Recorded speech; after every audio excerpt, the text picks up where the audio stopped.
Welcome back, artists. I'm Waiya Paints, and this week I'm getting a bit monochromatic. The artists over at SuperShark wanted to take it easy on me this week, so they sent me over a character that's well known for keeping it simple with his outfit. A black jacket and blue jeans is fancy enough to soiree for Lobo, and I'm here for it. But even with that, your boy Waiya found a way to muck it up and delay this week's video. I'll get into that a little bit later. For now, this intergalactic bounty hunter is ready for some color. So, meet me over by the painting table. I'm gonna grab my brushes. Let's get started. Let's begin with the base. Here we have four main features to paint: the dirt ground, this sharp manhole, some well-detailed bricks, and a sewer system that circles it. And can't forget this little output spout from the sewer. First up, rough iron.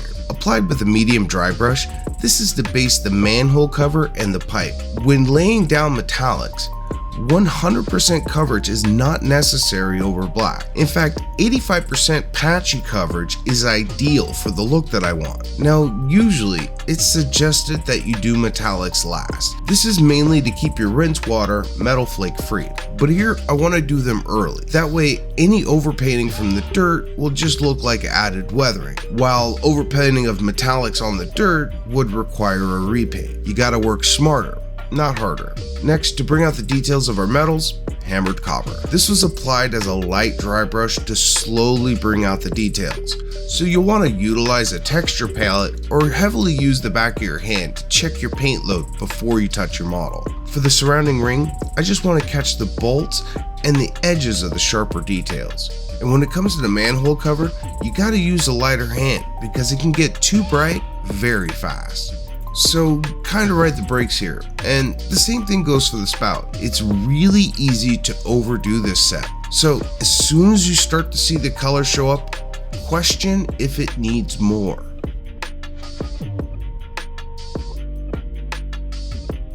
With the metallics done, I changed my water and pulled out dirt splatter. For the dirt, of course. As exciting as painting dirt sounds, here is where I started thinking about the bricks. They could be classic red bricks, but they might get lost in all the brown dirt. Plus, red brick roads are pretty rare. On the other hand, gray pavers would give me a nice bit of contrast with the dirt and would be the typical material choice in real life. I was 95% team paver stone until I remembered Lobo is gray with blue jeans. Very cool colors. So I thought it would help Lobo stand out and seem a bit more otherworldly to mainly confine all of the warm tones to the base. So a bit of black red to block in the bricks it is. Try saying that 3 times fast. So a bit of black red to block in the as I put this down, you can see that blending in with the dirt thing I mentioned earlier. But I do have a plan for that. For now, a base coat will do. And if you have a flat edge brush like this, getting right up to the edge and keeping a straight line becomes a breeze. Which is handy as it'll take 2 coats to get full saturation over this black.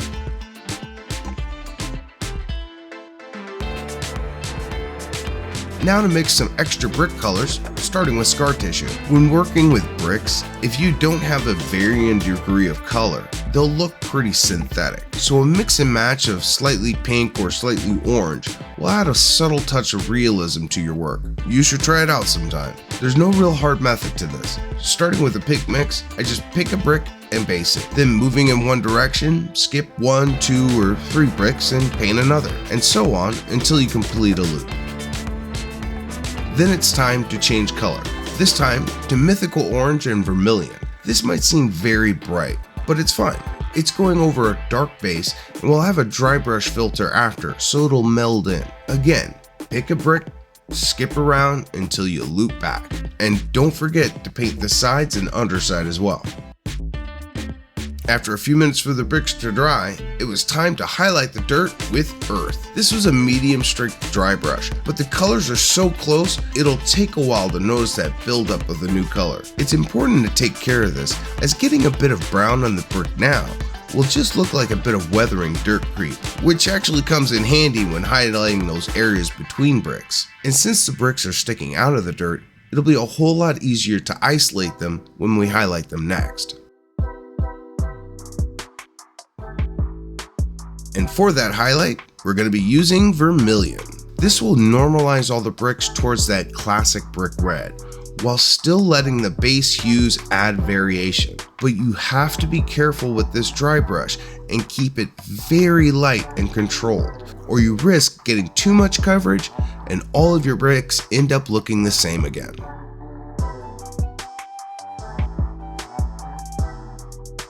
Next, a bit of snake scales. This is a paint within the lines section.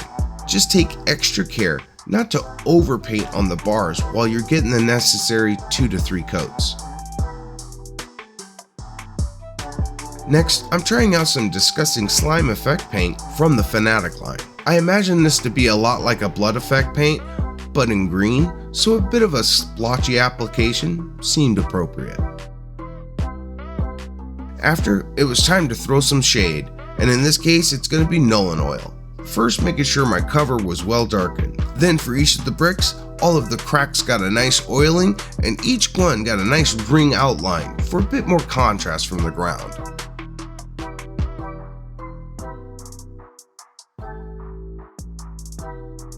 To finish the base, the last major feature is the Daily Planet globe, which lucky enough tends to be a simple brass or bronze ball. So a heavy dry brush of hammer copper was in order.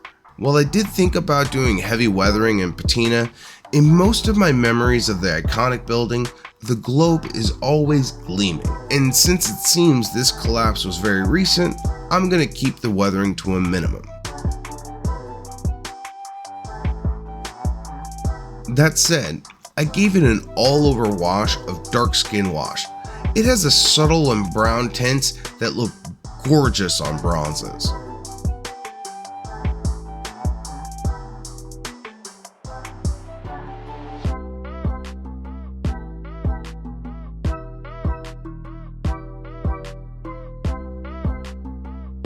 With the base done, let's take a look at these boots. While they look intimidating with hella metal spikes, they're going to be pretty easy to paint. Once again, I'm going to be doing the metallics first, with a trio of black metal, gunmetal, and metal medium. Starting with the darkest metal, I quickly worked up a thin coverage over the metal bits. Thankfully it's all bolted onto his shoes, so it's already pretty isolated.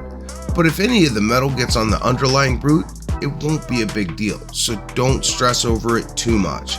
Just focus on getting down an even sheen across the plates. Be aware that the calf section of the plate is actually sitting under straps, so be sure not to miss it. Lastly, keep in mind the idea of metallics over black is that you want some of the black to show through. This will give it a much more natural look. If you take it to full coverage, it'll have this artificial look and need tons of shading to weather it back down to this. Save the time and get great results by keeping it thin.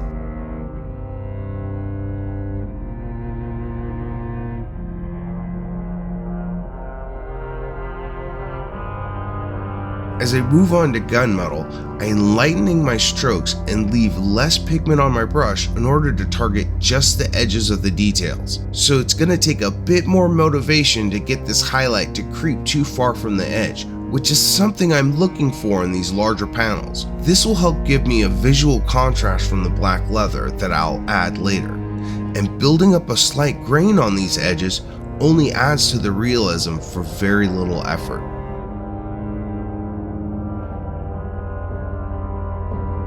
Finally, with metal medium in a very controlled highlight, restricting my strokes from the top down here helps me maintain an overhead light source.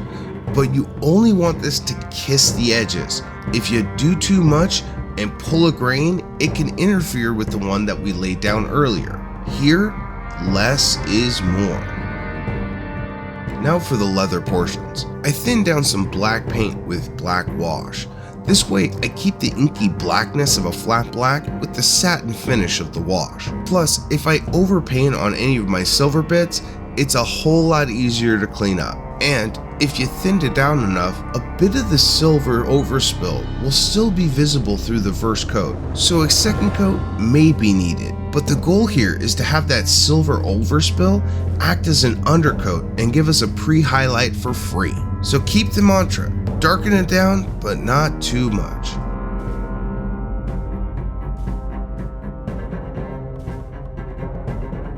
Moving up to his legs, we have his signature blue jeans, belt and codpiece, and some wraps to hold his knee pads. Insert dirty jokes here. Starting with dark sky, I wanted his jeans to be dark and a bit desaturated to more align with his Canon design. And again, having a straight edge brush here is going to help you out. The even bristles over the wide head makes it very easy to get paint down into the texture of the jeans without having to flood the model. It just goes to show, sometimes the best tool for the job is a 20-cent brush.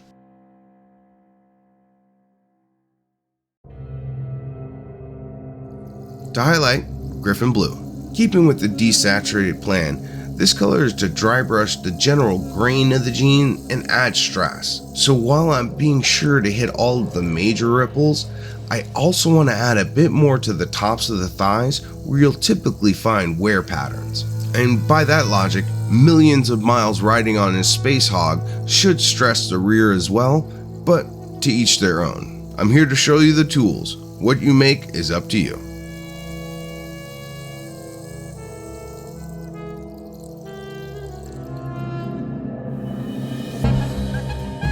Finally, Void Shield Blue rounds out this trio. This is a very light dry brush with the goal of only catching the edges of the major details, like the pockets and the peaks of the major ripples.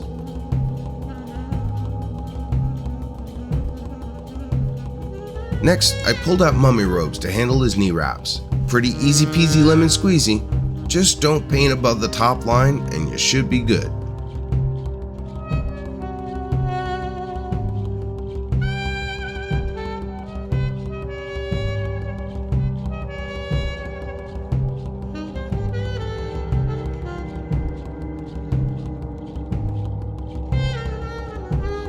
It then got a thinned down sepia wash to get a bit of separation in between the layers. But be sure to thin this, as only a slight tint is needed here. Too much and they'll start to look mangy.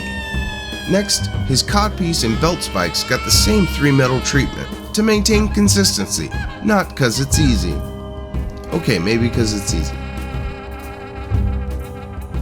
To finish off his lower body are these wonderfully outlandish knee pads, and wouldn't you know it, they got the same 3 metal treatment. Funny how that worked out, but just so you don't think I'm a one-trick pony, I pulled out the greedy gold to give them gold fangs and studs. It may not be in line with Canon design 100%, but I think the pop of gold here is a nice little breathing moment before all the metal that's going to happen further up.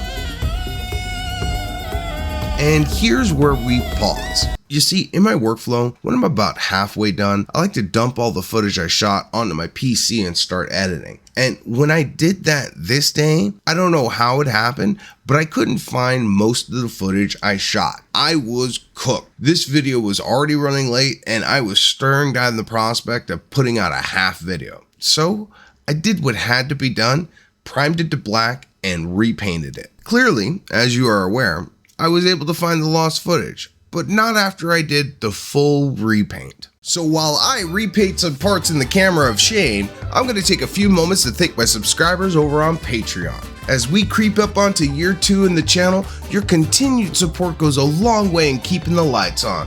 I can't thank you enough. If you would like to join the Painting Pantheon, you'll find a link to my Patreon in the description below. Or you can support the channel by subscribing and liking this video right here on YouTube. It's the #1 way to trick the algorithm into thinking that I'm good. I also want to extend a special thank you to this week's sponsor, SuperShark. I may have goofed up and had to repaint the base, but SuperShark had my back with some super sharp details that is very forgiving for occasional oopsies. Well done, SuperShark. I tip my beanie to you, SuperShark. If you want to get your hands on this and other top tier sculpts, be sure to head on over to SuperShark and get your printer ready. For now, Lobo's ready to pound some skulls and some beers, and seeing as the reprint of Shame is just about done, let's get back at it. Getting in on the top half for Lobo, I'm going to start in on his skin. Now, Lobo has ashen, almost white skin, so it's going to call for a trio of grays: uniform, ash, and spaceship. I want to start this by laying down a solid opaque base of uniform. This will stand in as our darkest shade. So while getting thin coverage in the crevices of the muscles is passable, you're going to want to get full coverage on the center masses of each muscle. This is going to act as the foundation for our next few layers, so we need it to be rock solid.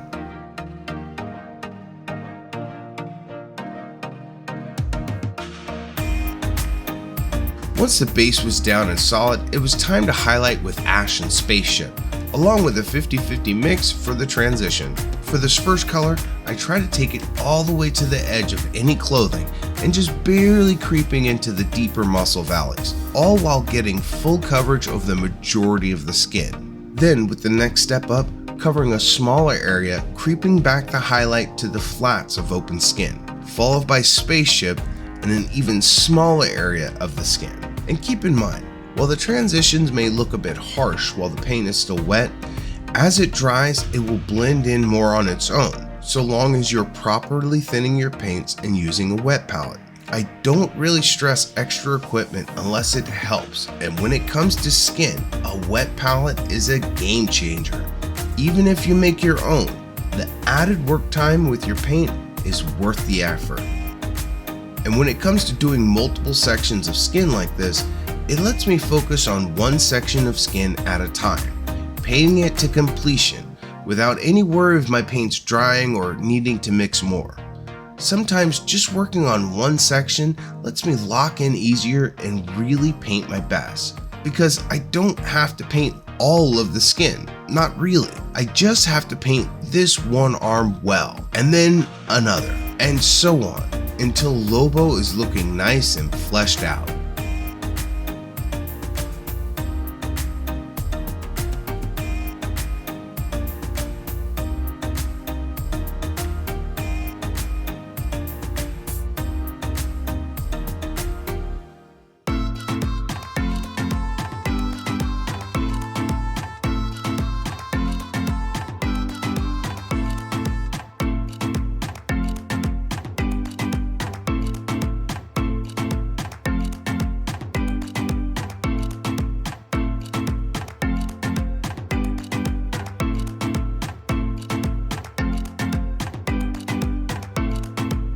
Painting inside out, I grabbed blue flame to paint his shirt. In most depictions of Lobo, he tends to wear a gray, blue, or white shirt, so I split the difference and went for a desaturated light blue. But by the time I finished the base coat, I realized it was too light. As it is, it's very hard to see the contrast between his skin and the shirt. So I called in an audible and pulled out Griffin Blue instead. While still being a desaturated blue, it's dark enough to stand out against the skin while being light enough to not compete with the jeans. Especially after a quick highlight using the blue flame for earlier, just to pick out his abs. Even though I'm hella jelly, I gotta make them look good. The dry brush highlight here is pretty easy, so long as you keep two things in mind. 1. Keep your strokes heading towards his feet in order to maintain the overhead lighting. And 2. Keep your pigment load light. We want a super slow buildup so we can pull the plug well before we take it too far. Next up on the torso is to handle his leather. Here I'm mixing in a bit of dark gray into the matte to make it slightly off black. I'm also leaning pretty heavily on this airbrush medium, not only to thin it down, but again to give me a semi-satin finish. This is going to give the jacket a nice faux leather sheen.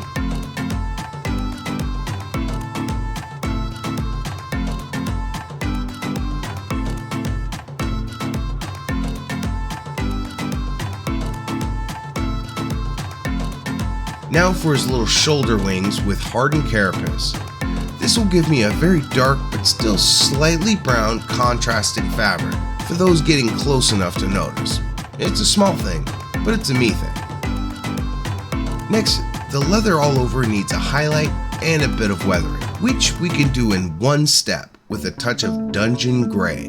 Now, this is not for the faint of heart. If you like the look of your leather, feel free to leave it, but if you're confident that you can lay down an almost translucent dry brush, give this a shot. If you get it just right, not only will you get a nice subtle highlight to the ripples, you'll also lay down a random speckling across the surface. These spots are going to dry slightly more matte than the satin leather underneath, giving us a bit of soft feathering that can happen to older leather. It's hard to pick up on camera, but it looks great in person. Unfortunately, you're going to have to trust me on that one. While I blacked out the leather, I also blacked out the chains to prep them for their metal treatment. And just like the others, they, along with the hook, got a dry brush up through black metal, gunmetal, and finally metal medium for that final touch of bling. And I gotta say, I really dig the free floating chain. While it does add a bit of complexity when it comes to printing, it adds such a dynamic and kinetic aspect to the model that I hope more sculptors will use it. But a few quick tips to keep your chains nice and whippy. First, during printing, use more supports than you think you need and clean it very well before curing. Then when priming, use very light dusting passes and let it dry completely. If you keep on alternating dusting dry, each link will stay separate so you're left with a nice flowing chain. While I still have the metals out, I might as well finish the rest of his hardware like his studs and zipper, using the middle tone gunmetal.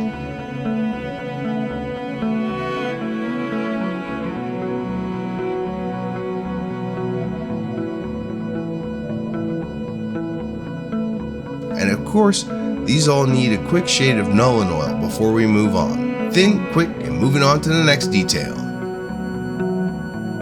And for the last bit of metal on this model, these spikes. And just like all the other major metal bits, they were treated with a trio of metallics with the focus of the highlight on each tip. And just because I wanted to be extra, I gave each tooth on the zipper a touch of metal medium just for the extra pop of reflection gleam. Once it was dry, it was time to flip him over and handle what would be Lobo's affiliation colors for his motor club. But in this case, it's a much more family-friendly message to his fans. To begin, I laid down an ash base, which is pretty standard so far. The only tricky bit here is making sure you get the color in the tighter spaces without getting frustrating and overloading the model with paint. It might take a bit of mild brush abuse, but a little bit of pokey can get you a solid color without blowing out your details. Next, using Spaceship, I got in close for a detailed dry brush. This is the same as a regular dry brush, just with a tiny brush. And because it's so small, it'll hold very little paint, so the work time will be much shorter than normal, so you'll want to work fast and methodically. The goal here is to catch the raised fibers with the dry brush. You could use a bigger brush for this, but I really don't want to risk getting overspill on the jacket at this point. This is where a bit of forethought is worth double its weight in hindsight.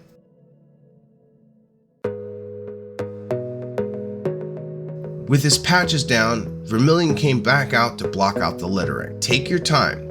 It's the first really high stress painting section, so slow it down and settle in, as you're most likely going to need 2 coats to get good saturation. And be sure to carefully catch the edges of the lettering as well to get a more even and cleaner look.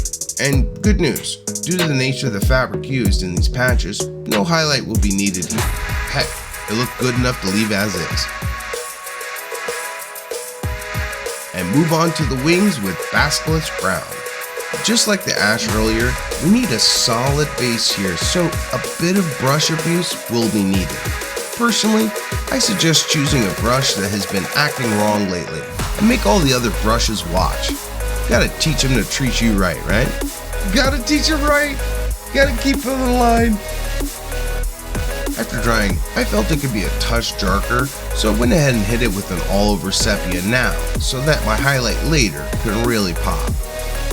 For that highlight, I'm turning to pale saffron to get me there. Since the details here are much more raised compared to the patches, I found it easier to use an edge highlighting technique and scrape the side of my brush across the wings for a super fast and effective pop of yellow in the detail. Just don't overload your brush to prevent flooding and undoing some of the awesome shadows that we made.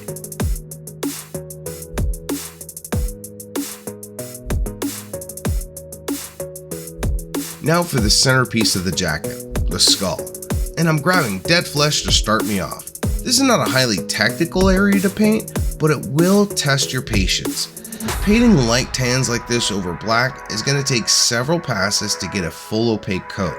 So don't fall into the rookie traps here. Thin your paint.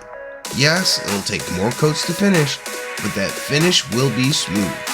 And give ample time between coats for each one to dry.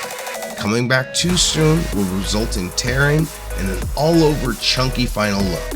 Keep it thin, keep it smooth, and you will be rewarded. Just like with the knee wraps, the ivory color here needs a bit of help in the shadows to add some depth. So a touch of sepia was used to help define the teeth, jaw, and cheekbones. But just a touch, it doesn't need much. Once the shade dried, I came back with dead flesh to clean up some of the areas I know I wanted to highlight, like the cheeks. Then I swapped over to skeletal bone for an initial highlight pass of the nose, temples, and cheeks. Less is more here. Remember, this is on the back of a jacket, so the range of contrast doesn't need to be wide, just enough to sell that it's clearly a jacket of pride, while still being grounded and real feeling.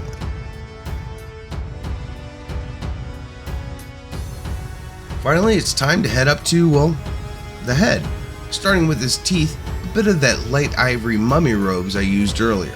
While I eagle-eyed in and dabbed each tooth like a sniper, I left the gray overspill from the skin to act like a shadow in between each tooth.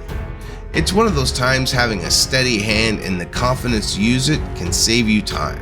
For his gums, canonically they're usually pink, but on occasion have been shown to be black or gray. And with the tight spaces I'm working in, I decided gray gums was the choice to make. So I moved on with matte black to block in his iconic skin markings. And I'm not gonna lie, I was super stressed this whole time. I think the best way I can really express how tense this was for me was I was fully puckered the entire time, okay? So if you're nervous to paint over your work like this, you're not alone, but you only get better at doing it by doing it. So carpe diem, that's Latin for seize the carp. Thanks, college.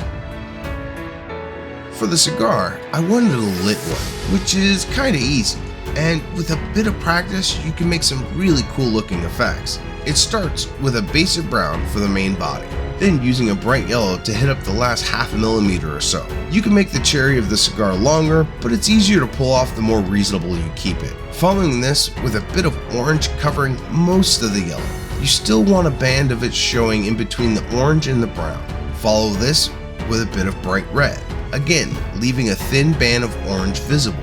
Now for the bit of magic. Switch to black and stipple on tiny bits of black in tiny dips and dots. Then you want to switch to ash gray and stipple on top of the black, but try to get even smaller. The idea is that you want a bit of the black, the yellow, and the orange to show through. And before you know it, you'll have a lit cigar. After that, a few dabs of vermilion defined his bloody eyes. All that was left was to glue him up and call him done. And wow, Lobo looks great! I think keeping the warm colors to the base really helped him pop. And even though I made some slight departures from the classic Lobo, adding a bit of bronze here and there, I still think I captured the Lobo vibe. But what do you all think? Are you digging this more contemporary Lobo, or do you prefer old school edgelord original Lobo? Either way, if you want to take a crack at this model, head on over to the SuperShark Patreon so you can add this DC Hall of Famer to your shelf. And if you liked the video and you want to help the channel, slam that like button would be awesome. Personal stuff really threw off the productivity levels, but hopefully this is a sign of things to come. I have the next 4 projects or so lined up and they're already looking great, but they can't get done unless I get started. So once again, this is gonna be goodbye. So as always, thanks for watching, stay creative, and always enjoy the process.